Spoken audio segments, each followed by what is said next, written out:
Claudia Gurizati, una de las periodistas latinas más influyentes de la región, entrevista a los grandes personajes que generan opinión. Presidente de México. Muchas gracias. Gracias a ti, me interesa. Desconocí este caso. Muy agradecido. Bajo su dirección, el programa La Noche, espacio de opinión de NTN 24, le ayudará a entender el punto clave de las noticias en la voz de sus protagonistas. De martes a viernes a las 19 horas en la costa este de los Estados Unidos, por el Canal de las Américas. Esta es la noche en el continente americano. Cuando amanece en Europa y cae la tarde en Asia. Así cae la noche en el continente americano y transcurre la mañana y la tarde en el resto del mundo. La noche bajo la dirección de Claudia Gurizati. En su última entrevista con nuestra directora Claudia Gurizati, el presidente de Colombia invitó con estas palabras a desescalar el lenguaje. Y una de las formas de dar el primer paso es refiriéndose al contrario en una forma menos agresiva. Y yo creo que eso es normal. Yo creo que eso sería bueno para todos los colombianos, no solamente este conflicto entre las FARC y el Estado colombiano, sino en todo sentido, que en lugar de estar insultándonos, aprendamos a referirnos a los otros con amabilidad, a respetar las diferencias. Sin embargo, hace pocos días y ante los reparos que generó la poca información precisa que se conoce sobre el acuerdo que su gobierno firmó con las FARC sobre justicia transicional, así se refirió el mandatario a sus críticos. Han ladrado, ladran y seguirán ladrando, pero nosotros seguiremos cabalgando hacia la paz. La escalada verbal no frenó allí. En el Congreso, uno de sus principales escuderos arremetió también con fuertes calificativos, de los que después tuvo que retractarse. Ustedes están sembrando el terror y tal parece que estamos frente a los nuevos terroristas en Colombia. Así son. Así son. Y me parece que aquel es el que siembra el terror. Hoy en el programa La Noche de NTN 24, el Canal de las Américas, la controversia y la preocupación que generan las declaraciones de la oposición en Colombia, que asegura que enfrenta una persecución política por mantener sus reparos frente al modelo de paz que durante los últimos 34 meses negocia el presidente Juan Manuel Santos con las FARC. El expresidente y senador disidente Álvaro Uribe Vélez responde a los cuestionamientos hechos por el fiscal general en su contra, quien compulsó copias a la Corte Suprema de Justicia para que lo investigue por hechos relacionados con una masacre que fue ejecutada en 1997 por grupos paramilitares en Colombia. Comienza La Noche bajo la dirección de Claudia Gurizati. Buenas noches. La noche bajo la dirección de Claudia Gurizati enciende las luces para que usted vea el punto clave de la noticia. Soy Jefferson Beltrán. Bienvenidos. La noticia. Decisiones de la Fiscalía General de Colombia asedian al expresidente Álvaro Uribe Vélez y a su círculo más cercano. La noticia. Esta vez fue su abogado, Jaime Granados, quien fue citado a rendir un interrogatorio por los supuestos delitos de falsa denuncia y fraude procesal. El punto clave de esta noticia. El ente acusador toma esta nueva decisión un día después de que el fiscal Eduardo Montealegre compulsara copias a la Corte Suprema para que investigue al expresidente Álvaro Uribe Vélez por la denominada masacre del Aro, que fue ejecutada por paramilitares en 1997. Estos hechos, sumados a diferentes ataques verbales que han sufrido quienes cuestionan el modelo de paz que negocia el presidente Santos con las FARC, han llevado a que un sector de la oposición en Colombia denuncie públicamente que, según ellos, son víctimas de persecución política por parte del actual gobierno nacional. Dejar la violencia verbal y comenzar a desescalar el lenguaje. Por ejemplo, en la parte, por ejemplo, en lugar de decirles estos bandidos narcotraficantes, terroristas, pues referirse a las FARC. Desescalar el lenguaje al referirse a las FARC. Ese fue el mensaje que hace cerca de 3 meses envió el presidente Juan Manuel Santos a los colombianos en entrevista con nuestra directora Claudia Gurizati. Sin embargo, es un mensaje que llamó la atención y que para muchos fue contradictorio, teniendo en cuenta que el propio mandatario se ha encargado de descalificar con un gran número de epítetos a quienes han cuestionado el modelo de paz que adelanta con las FARC. La lista de señalamientos data de varios años atrás, incluso antes de que se instalara oficialmente la mesa de negociaciones en La Habana.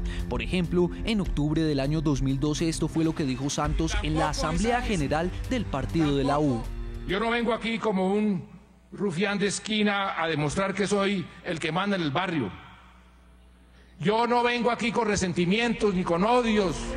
Sin hacer alusión directa a su antecesor Álvaro Uribe, uno de los críticos más férreos al modelo de su proceso de paz, el mandatario dijo que es una doble moral venir aquí a hacer votos de fe y a rascarse las vestiduras, mientras debajo del poncho se prepara una puñalada contra nuestra colectividad.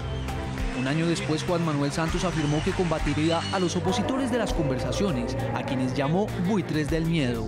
Esos señores del miedo y la guerra, esos buitres, como los llaman algunos, los vamos a combatir, ¿cómo? Haciendo la paz. El presidente Santos incluso ha llevado sus descalificativos más allá de las fronteras de Colombia. En entrevista con la cadena BBC de Londres, tildó al Partido Centro Democrático como neonazi y neofascista. Eso es una especie de neonazismo, de neofascismo, que lo único que causa es polarización y odios. Espero que eso no prospere. El pasado mes de agosto, al comparar el proceso de paz con un barco, dijo que no sería fácil enfrentar a los tiburones. Navegar no es una tarea fácil. A veces le aparecen unos tiburones por un lado, piratas por el otro, vienen los vientos, viene el mar picado. Pero si uno tiene ese puerto de destino, uno llega ahí y corona su propósito, su objetivo. Y recientemente fustigó con polémicas expresiones a quienes criticaron la Jurisdicción Especial para la Paz, que fue acordada con el grupo terrorista de las FARC. Han ladrado, ladran y seguirán ladrando, pero nosotros seguiremos cabalgando hacia la paz. Muy bien, en el programa La Noche están los protagonistas de la noticia. Hoy hemos querido invitar al principal líder de la oposición, uno de los personajes políticos que en Colombia con mayor firmeza ha cuestionado ese modelo de paz que negocia el presidente Juan Manuel Santos con el grupo terrorista de las FARC desde hace 34 meses. Saludo en Bogotá, Colombia, al expresidente de Colombia y actual senador Álvaro Uribe Vélez. Señor senador, bienvenido al programa La Noche de NTN 24. Jefferson, muchas gracias. Buenas noches a usted y a todos los televidentes. Señor expresidente, quiero comenzar esta entrevista con usted preguntándole, a su juicio, ¿cuál es la situación actual que enfrenta en este momento la oposición? Y me refiero específicamente a los sectores políticos que han tenido reparos y críticas frente a este modelo de paz que se está negociando y que está acordando el presidente Juan Manuel Santos con las FARC. ¿Cuál es la situación que enfrenta la oposición en este momento? Pues a mí me preocupa mucho porque en el Congreso el presidente de la República impone lo que quiere y están haciendo una sustitución constitucional, por supuesto, contraria a las mismas normas, sustituyen órganos judiciales, sustituyen la manera de reformar la Constitución, sustituyen jueces naturales y además dan unas facultades ilimitadas al presidente porque ilimitado para negociar es el preámbulo del acuerdo con la FARC y él pide facultades para incorporar en el nivel legal todo lo acordado. Yo creo que mejor que insistir en esto sería que el gobierno buscara un alto consenso nacional previo a firmar los acuerdos definitivos con la FARC, sobre todo cuando ha aparecido esta diferencia en el tema de la justicia. La FARC dice que es lo que firmaron, que el gobierno no ha publicado, el gobierno dice que no, que es el comunicado de prensa, la FARC dice que no hay castigo, el gobierno que sí, y los asesores de la FARC dicen que eso ya quedó firmado y que en virtud de los convenios de Ginebra, eso automáticamente queda incorporado a la Constitución. Un absurdo, presidente. Pero ese problema tenemos. Por eso el mejor camino sería ese alto consenso nacional. Y sobre eso quiero preguntarle, señor expresidente, ¿bajo qué condiciones usted y el Partido Centro Democrático harían parte de ese alto consenso nacional? Bueno, nosotros hemos estado diciendo, por ejemplo, veamos el tema del castigo, de la elegibilidad política, el tema de las Fuerzas Armadas, el tema del dinero, el tema de las armas y el tema de la empresa privada. Castigo debe ser cárcel. ¿Para quiénes? Para los altos responsables. Para el guerrillero raso no. Pena alternativa, reduzcan el periodo de cárcel. O si se quiere, pero con condiciones de reclusión carcelaria, granjas agrícolas, pero no nos presenten obligaciones como la obligación de reparar como castigo, que no es castigo. Segundo, elegibilidad política. ¿Por qué vamos a permitir que los máximos responsables con todas las atrocidades que ha cometido la FARC entren a ser elegidos? Y ya el presidente de Nueva York dijo que sí, que Timochenko podía ser presidente. En armas, hombre, no divaguen más, no es dejación, es entrega. El dinero de la FARC, el dinero de la organización, ¿por qué no lo han reclamado para poder reparar a las víctimas? Las Fuerzas Armadas, ¿por qué van a someter a esta justicia a la FARC, a las Fuerzas Armadas y a los civiles? Van a obligar a los militares a decir que cometieron un delito que no han cometido simplemente para que no los lleven a la cárcel. O lo mismo con los civiles. Eso crea un antecedente muy grave en la justicia colombiana. Empresa privada, no les sigan poniendo talanqueras a la empresa privada. No pretendan llevar este país a Venezuela o a los sufrimientos de Cuba durante 56 años. Señor expresidente, antes de hablar sobre las actuaciones y las decisiones que ha tomado la Fiscalía en los últimos días, quiero primero poner en contexto a nuestros televidentes.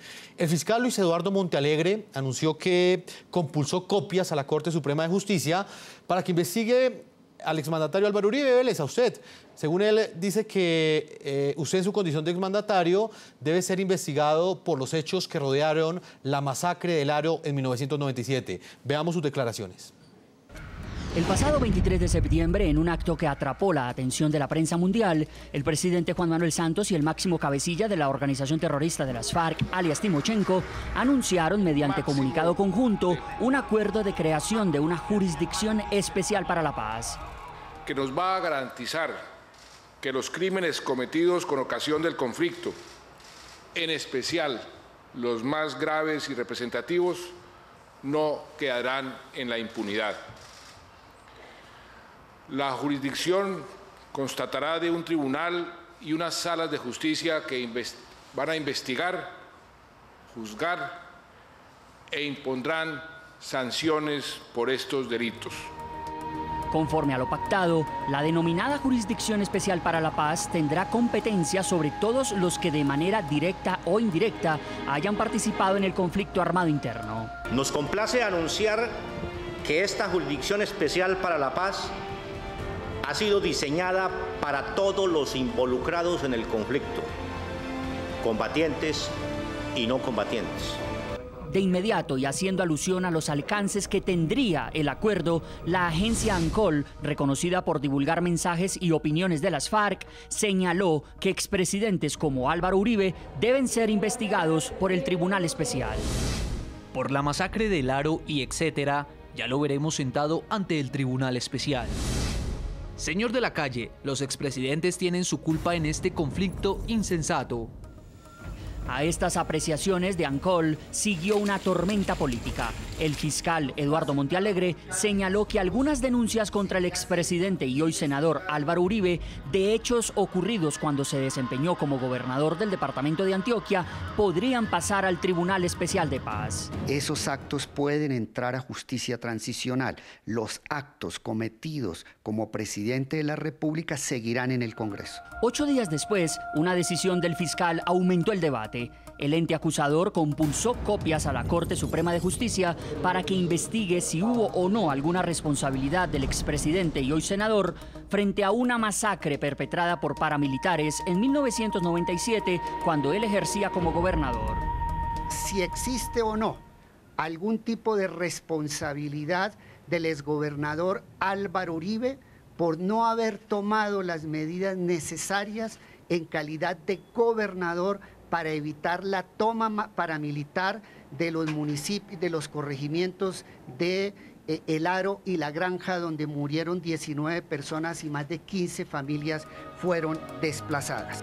Según el fiscal, tras el hecho violento conocido como la masacre de El Aro, también hubo una manipulación a la investigación. En la época en que se encontraba ejerciendo la presidencia de la República Álvaro Uribe Vélez, existió una estrategia para desviar la investigación por el caso de la muerte de personas en el corregimiento del Aro.